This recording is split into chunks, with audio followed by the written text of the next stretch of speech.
हरे कृष्णा।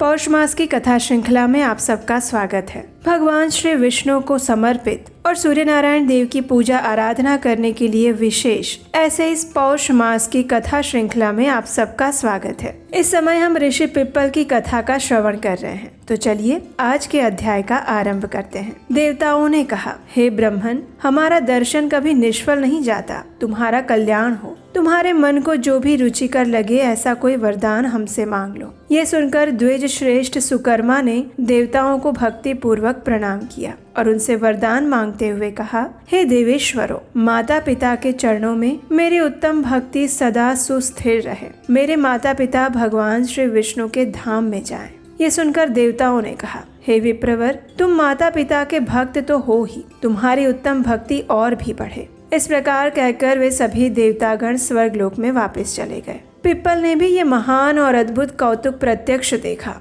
और उसके बाद उन्होंने कुंडल पुत्र सुकर्मा से कहा, हे वक्ताओं में श्रेष्ठ, परमात्मा का अर्वाचीन और प्राचीन रूप कैसा होता है? दोनों का प्रभाव क्या है? कृपया ये बताइए। तब सुकर्मा ने कहा, हे ब्रह्मन, मैं पहले आपको प्राचीन रूप की पहचान बताता हूँ। उसी से इंद्र आदि देवता और चराचर जगत मोहित होते हैं। ये जो जगत के स्वामी हैं, परमात्मा हैं, वे प्रत्येक व्यक्ति के अंदर उपस्थित और सर्वव्यापक हैं। उनके रूप को किसी भी योगी ने भी नहीं देखा। श्रुति ऐसा कहती हैं कि उनका वर्णन नहीं किया जा सकता। वे तीनों लोकों के निवासियों के सारे कर्म देखते हैं। वे परम शांति प्रदान करने वाले हैं। वे व्यापक, निर्मल, सिद्ध, सिद्धिदायक और सबके नायक हैं। आकाश स्वरूप और अनंत हैं। व्यास और मार्कंडेय उनके स्वरूप को जानते हैं। अब मैं आपको भगवान के अर्वाचीन रूप का वर्णन करता हूँ। जिस समय संपूर्ण भूतों के आत्मा प्रजापति ब्रह्मा जी स्वयं सबका संहार करके श्री भगवान के स्वरूप में स्थित होते हैं और भगवान जनार्दन उन्हें अपने में लीन करके पानी के अंदर शेषनाग की शैया पर दीर्घ काल तक अकेले सोए रहते हैं, ये उस समय की बात है। महामुनि मार्कंडेय जी जल और अंधकार से व्याकुल होकर इधर उधर भटक रहे थे। उन्होंने देखा सर्वव्यापी ईश्वर शेषनाग की शैया पर सोए हैं। उनका तेज करोड़ों सूर्यों के समान है। उनके हाथों में शंख, चक्र और गदा विराजमान है। उनके पास ही उन्होंने एक विशालकाय स्त्री देखी जो काली अंजन राशि के समान थी। उसका स्वरूप भयंकर था। उसने मार्कंडेय मुनि से कहा, हे महामुने, डरो मत। तब उस योगीश्वर ने पूछा, हे देवी, आप कौन हैं? मुनि के इस प्रकार पूछने पर उस देवी ने कहा, हे ब्रह्मन, जो शेषनाग की शैया पर सो रहे हैं वे भगवान श्री विष्णु हैं और मैं उन्हीं की वैष्णवी शक्ति काल रात्रि हूँ। हे पिप्पल जी, इस प्रकार कहकर वो देवी अंतर ध्यान हो गई। उसके चले जाने पर मार्कंडेय जी ने देखा भगवान की नाभि से कमल प्रकट हुआ। उसकी कांति सुवर्ण के समान थी। उसी से महातेजस्वी ब्रह्मा जी का जन्म हुआ। फिर ब्रह्मा जी से समस्त चराचर प्राणी,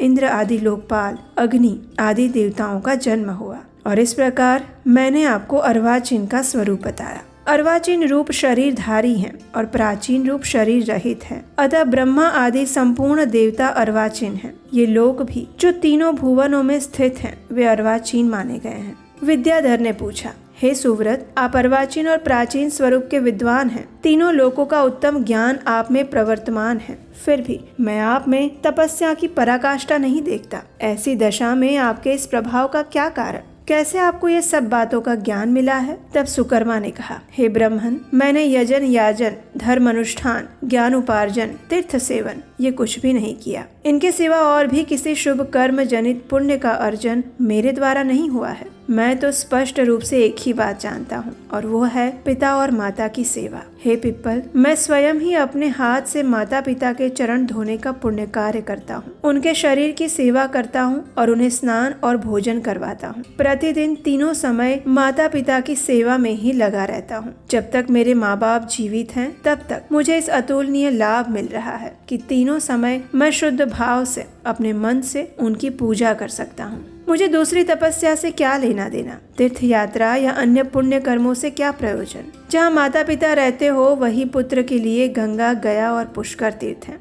माता पिता की सेवा से पुत्र के पास अन्य अन्य पवित्र तीर्थ स्वयं आ जाते हैं। उसके ऊपर देवता और पुण्यात्मा भी प्रसन्न हो जाते हैं। पिता की सेवा से तीनों लोग संतुष्ट रहते हैं। जिस पुत्र ने तांबूल, वस्त्र, खान पान की सामग्री और पवित्र अन्न द्वारा भक्ति पूर्वक माता पिता का पूजन किया है, वो सर्वज्ञ हो जाता है। हे द्विज श्रेष्ठ, माता पिता को स्नान कराते समय जब उनके शरीर से जल के छींटे उड़कर पुत्र के अंगों पर पड़ते हैं, उस समय उसे संपूर्ण तीर्थों में स्नान करने का फल मिल जाता है। यदि पिता पतित, भूख से व्याकुल, वृद्ध, सब कार्यों में असमर्थ, रोगी और कोढ़ी हो गए हो और माता की भी ऐसी ही अवस्था हो, उस समय में भी जो पुत्र उनकी सेवा करता है उस पर निसंदेह भगवान श्री विष्णु प्रसन्न होते हैं। वृद्ध माता पिता जब घर में उपस्थित हों, उस समय जो पुत्र पहले उन्हें भोजन कराए बिना स्वयं अन्न ग्रहण करता है वह घृणित कीड़ा होता है। जो पुत्र कटु वचनों द्वारा माता पिता की निंदा करता है वह पापी बाघ की योनि में जन्म लेता है। जो अपने माता पिता को प्रणाम नहीं करता वो 1000 युगों तक कुंभी पाक नर्क में निवास करता है। इसीलिए महाप्राज्ञ, मैं प्रतिदिन अपने माता पिता की पूजा करता हूँ और उनके योग क्षेम की चिंता में लगा रहता हूँ और इसी से तीनों लोक मेरे वश में हो गए हैं। अब मैं इस विषय में पुण्यात्मा राजा ययाति के चरित्र का वर्णन करूंगा, जो कि संपूर्ण पापों का नाश करने वाले हैं। सोमवंश में एक नहुष नाम के राजा हो गए। उन्होंने अनेकों दान धर्मों का अनुष्ठान किया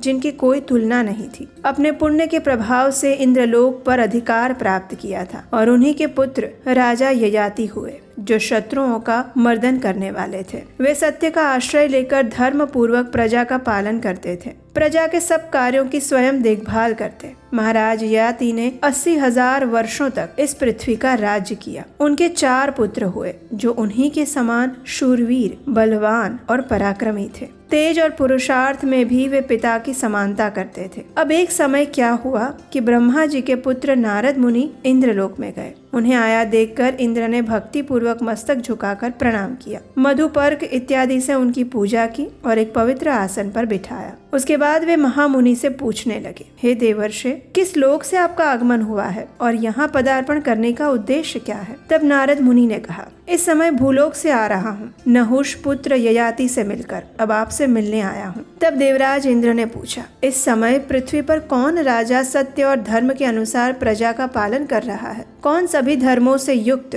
विद्वान, ज्ञानवान, गुणी, ब्राह्मणों के कृपा पात्र, ब्राह्मण भक्त, वेद वेत्ता, शूरवीर, दाता और पूर्ण भक्तिमान है? तब नारद मुनि ने उत्तर दिया, हे राजन, नहुष के बलवान पुत्र ययाति इन सभी गुणों से युक्त हैं। वे अपने पिता से भी बढ़े चढ़े हैं। उन्होंने 100 अश्वमेघ और 100 वाजपेय यज्ञ किए हैं। भक्ति पूर्वक अनेक प्रकार के दान दिए हैं। उनके द्वारा लाखों करोड़ों गायें दान में दी जा चुकी हैं। ब्राह्मणों को भूमि का दान दिया है। उन्होंने ही धर्म के सांगोपांग स्वरूप का पालन किया है। ऐसे गुणों से युक्त नहुष पुत्र राजा ययाति 80,000 वर्षों से सत्य और धर्म के अनुसार राज्य करते आ रहे हैं और इस कार्य में वो आपकी समानता कर रहे हैं। इस कथा को आगे बढ़ाते हुए सुकर्मा कहते हैं, मुनीश्वर नारद के मुख से ऐसी बातें सुनकर बुद्धिमान इंद्र कुछ सोचने लगे। वे ययाति के धर्म पालन से भयभीत हो गए थे। उनके मन में एक बात आई कि पूर्व काल में राजा नहुष 100 यज्ञों के प्रभाव से मेरे इंद्र पद पर अधिकार कर बैठे थे। शची की बुद्धि के प्रभाव से उन्हें पद भ्रष्ट होना पड़ा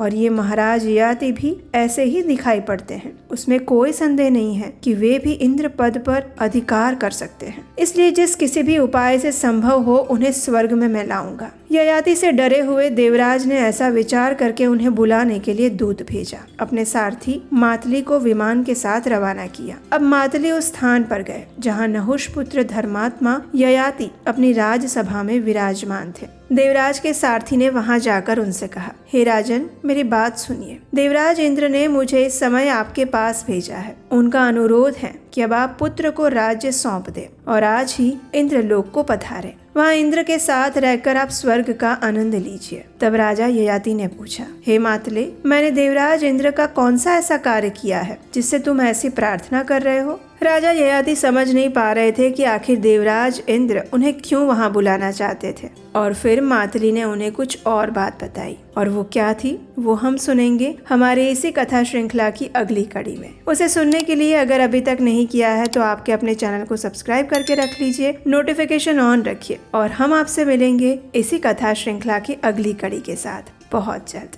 हरे कृष्णा।